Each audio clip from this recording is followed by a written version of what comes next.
संविधान सभा का निर्माण। संविधान सभा की मांग।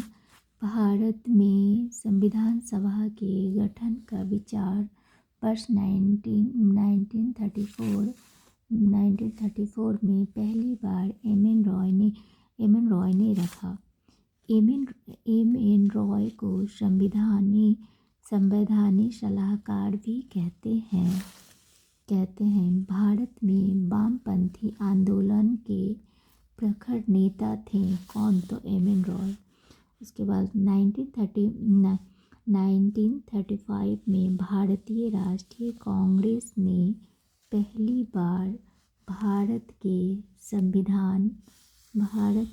संविधान के निर्माण के लिए आधिकारिक रूप से संविधान सभा के गठन की मांग की। उसके बाद 1938 में कांग्रेस की ओर से जवाहरलाल नेहरू ने घोषणा की। किसने की? जवाहरलाल नेहरू ने घोषणा की स्वतंत्र भारत के संविधान का निर्माण वयस्क मताधिकार के आधार चुनी हुई संविधान सभा द्वारा चुने हुए संविधान के द्वारा किए जाएंगे। इस मांग को अंततः ब्रिटिश सरकार ने संवैधानिक रूप से स्वीकार कर लिया। इसे 1940 के अगस्त प्रस्ताव के नाम से जाना जाता है। 1942 को भी कहते हैं क्या? क्रिप्स मिशन कहते हैं। या 1942 को क्या कहते हैं? क्रिप्स मिशन कहते हैं। 1942 में भी ब्रिटिश सरकार संविधान के निर्माण के लिए ब्रिटिश सरकार के एक प्रारूप प्रस्ताव के साथ भारत आए, परंतु वार्ता असफल रहा। अंततः भारत में एक कैबिनेट मिशन को भेजा गया जो कि 24 मार्च 1946 को पहुंचा।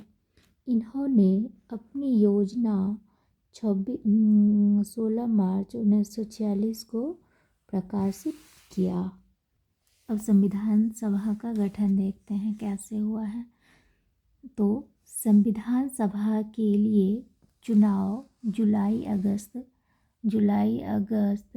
1946 में हुआ। कब हुआ? तो जुलाई अगस्त 1946 में हुआ, जो कि ब्रिटिश भारत के आवंटित सीटों में से कांग्रेस को मिला कितना?